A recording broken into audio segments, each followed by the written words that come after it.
చెప్పకుండా ఎలా ఉంది శివగామి ఫ్యామిలీ? సంతోషానికి తక్కువ, దుఃఖానికి ఎక్కువ అన్నట్లుంది. నువ్వున్న చోట సంతోషం ఎలా ఉంటుందిలే. అంటే నేను రాక్షసినన్నా నీ ఉద్దేశం? నా నోటితో ఎందుకు చెప్పిస్తావులే. ఆదిబాయ్ చెప్పాడు కొన్ని ప్లాన్ చేయమని. ఏంటి?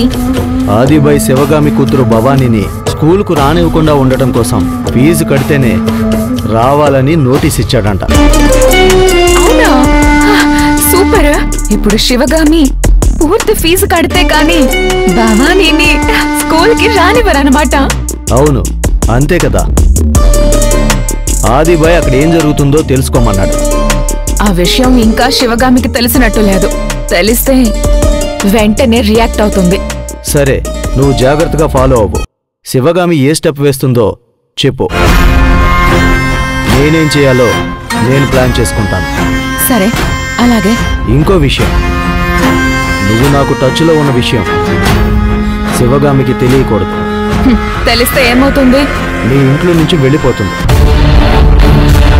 బయటికి వెళ్తే అనవసరంగా రావాల్సిన ఇన్ఫర్మేషన్ ఆగిపోతుంది.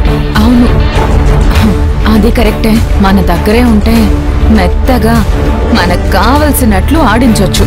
సరే, నాకు ఏ ఇన్ఫర్మేషన్ ఉన్నా ఇవ్వు. ఓకే.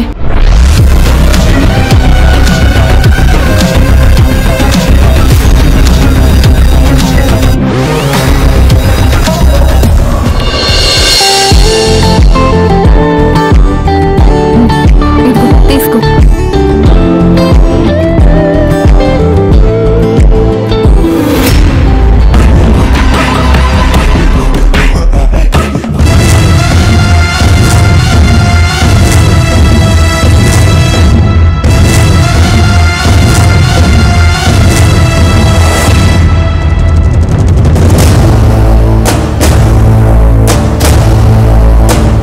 ఇప్పుడు అవసరమా శివగామి? తప్పదు కదా, మన అవసరం కోసమే కదా.